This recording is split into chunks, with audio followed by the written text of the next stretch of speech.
Hello everyone, myself Priyanka, and today we are back again to our channel Befriending Quality. So in our previous lectures we have been dealing about the topic communalism, which is part of our UPSC's mains paper, paper number 3.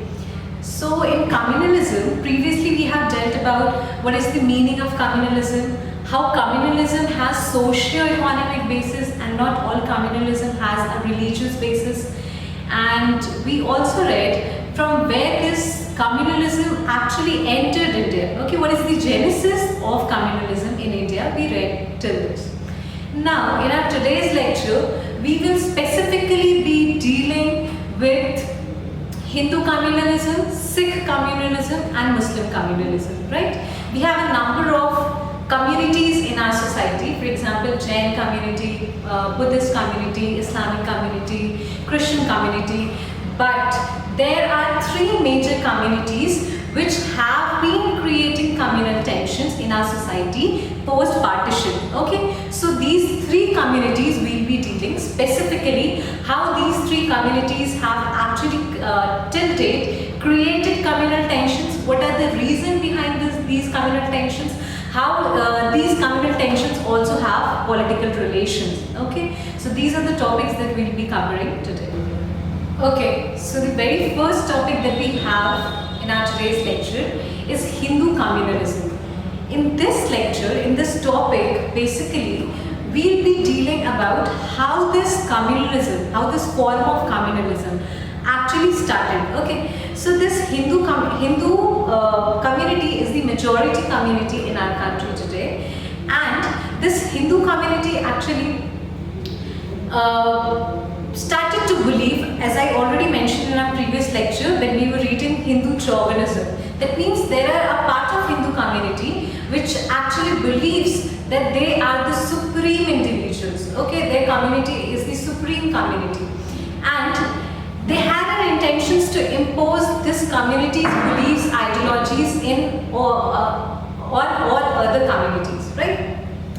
So basically, it was rooted in 19th century, this Hindu communalism, where there was an idea to revive the Arya Samaj ideologies. Now, what is the Arya Samaj? Arya Samaj is an organization which was established by Swami Dayanand. Okay.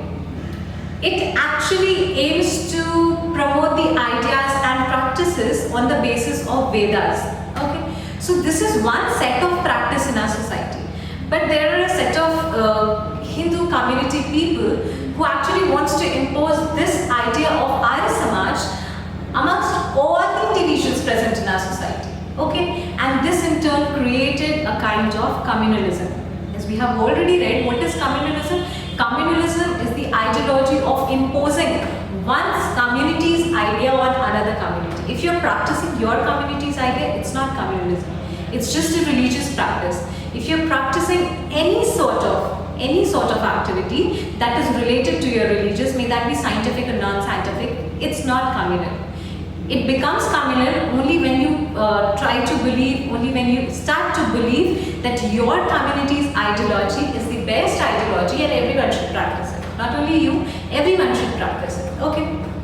So this Hindu communalism, this arose also through a number of political organizations. For example, the Hindu Mahasabha, the Ram Rajya Parishad, the Jan Sangh, RSS, BJP. These are some of the political organizations which tend to use people's religious sentiments to turn it into communal tensions and then acquire vote banks. Okay, so most of the people would be aware that RSS is a cultural organization and not political organization, but in practice, RSS is a political organization. It is the major force behind the Jan Sangh. Okay, the Jan Sangh is a political organization and it is majorly supported by the RSS.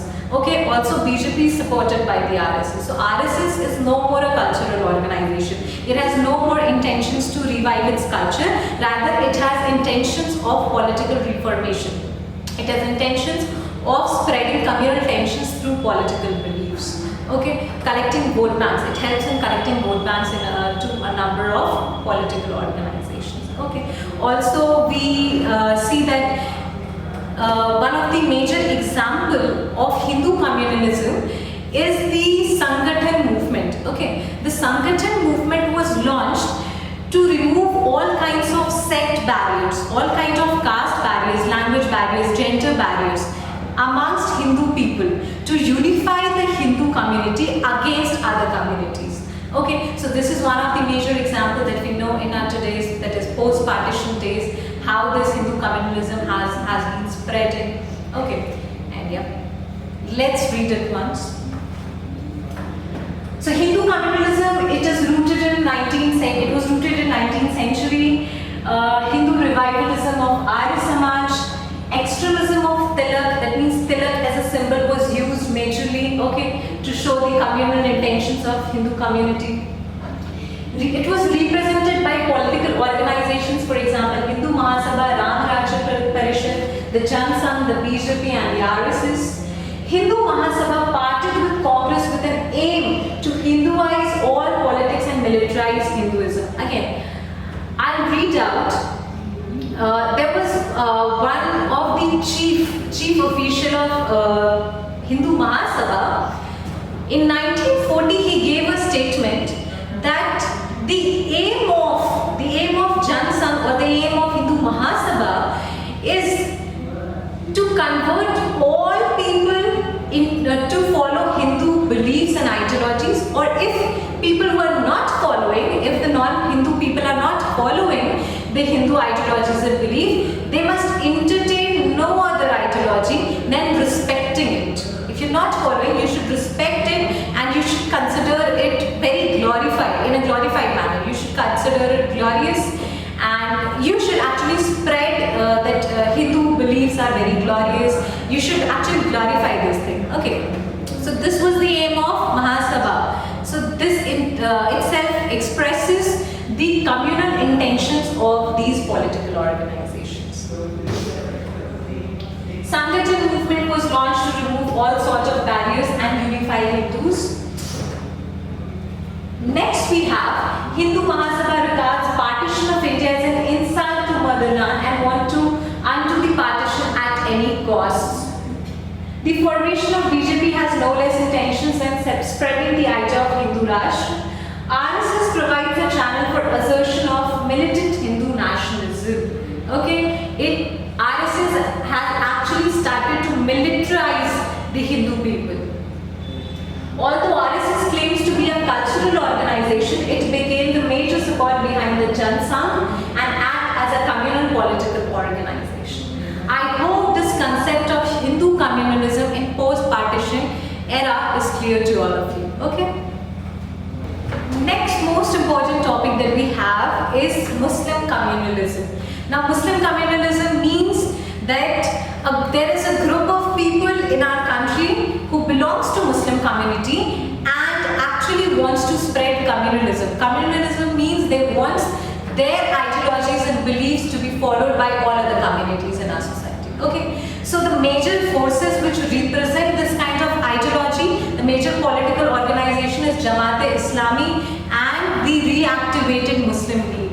Okay, we know that after partition, the Muslim League has been majorly working in the southern areas of our country. Okay, so it also have impact in all other sections of our country, but majorly it works in the southern part of our country. Okay, so these are two of the major political organizations which represents the ideology of Muslim communalism.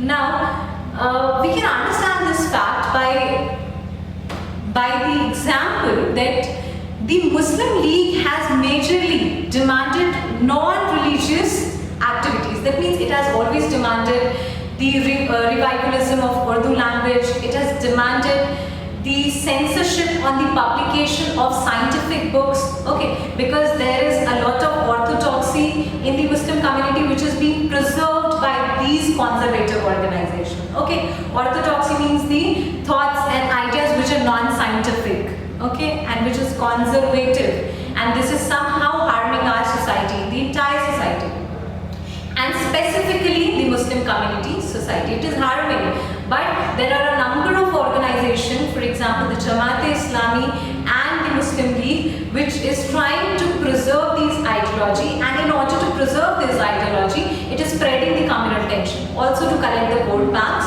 it is spreading all these tensions, the communal tensions. Okay. So this is the idea of Muslim communalism in our society. Let's read it once. It is represented by Jamaat-e-Islami and Reactivated Muslim League. It claims to be a cultural organization but is purely communal. Again, the Jamaat-e-Islami also, just like RSS, claims to be a cultural organization but it has parliamentary character. Okay. It is the representation of Muslim orthodoxy and wants to preserve all the ideologies of manipulated Islam. Example, censorship on the publication of textbooks, etc. I hope this is clear. Okay, so next we have Sikh communalism. Again, from the very name it is clear that this topic will deal about the communalism, the idea of communalism which is promoted by the Sikh community. Okay, so the Sikh community actually have been trying to spread the communal tensions because of regionalism and on linguistic basis. Majorly, this communalism has the basis of regionalism. That means they want a separate region for Punjabi people, for Sikh people. And for creating such region, they are using the religious sentiments of the people.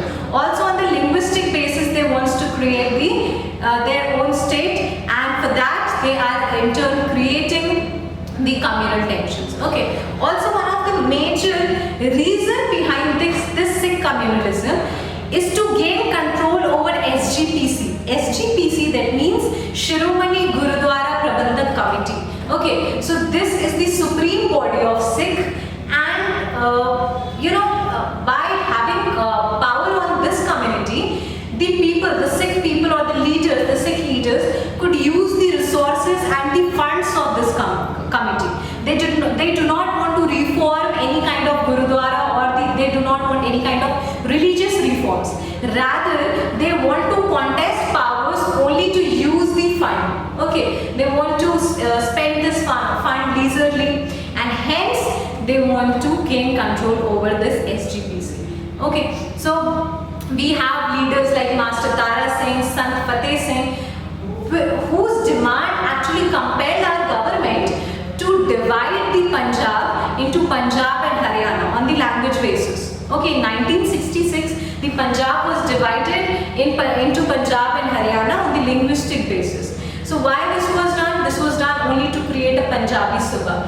Okay, and this majorly started after the partition of Punjab, because after the partition of Punjab, what happened was, as the Punjab used to be the region where Punjabis or Sikh were in majority, but after the partition of Punjab, the Punjabis and the Muslim in that state became minority and Hindus became the majority. So in center and state, in both the government, there was a huge representation of Hindu community, which in turn created a sense of inferiority in the Sikh community, and hence they wanted to basically have a control, have power over the governments and have power over the entire region. They wanted to become the majority, and hence they wanted to divide the state.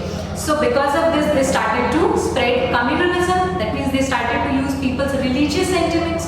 Okay, there has been no communal rights till date in majority which actually have the communal basis. Most of it seeks power either for language, either for politics, either for economy, and such.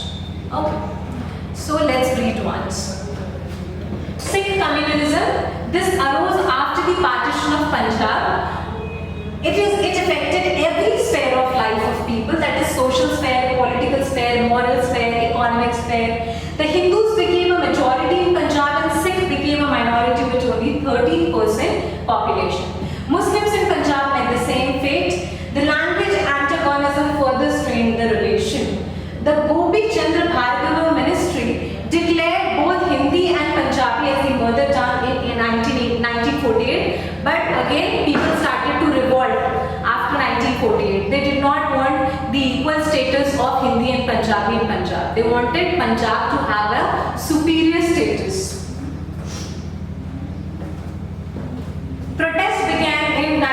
1948 for the demand of Punjabi Sabha and establishment of Gurumukhi script as their mother tongue. Now, after the state reorganization committee actually surveyed in the entire Punjab, very few people in Punjab knew the Gurumukhi script. Okay, and they wanted Gurumukhi script. Now, who wanted this Gurumukhi script to be implemented? The leaders who were actually contesting for powers. They were dividing people into linguistic basis and religious basis. People did not have any kind of relation with it. People were fine in their religion. Okay, but these communal tensions, these were created by the leaders who wanted to access powers. The leaders used religious sentiments once their demand was rejected by State Reorganization Committee. The leadership of Master Tara Singh and son Fateh Singh compelled the government to redraw the borders. In 1966, Punjab was divided into Punjab and Haryana. I hope this entire communalism part was clear. That is Hindu communalism, Muslim communalism and Sikh communalism.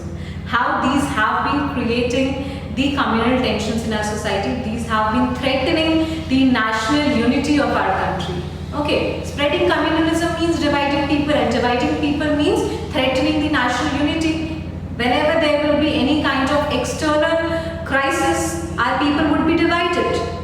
Our unity will be crushed. We'll have unity crisis at that point of time. So this was the entire topic as per UKC's perspective. In a further topic, we analyze some of the communal rights, for example, Mumbai rights, Gujarat rights. Okay, we analyze some of these rights, and after this, we read about the consequences of the rights, how rights affects our society, and then we'll come to the solution, what solution we could provide for decreasing these communal rights.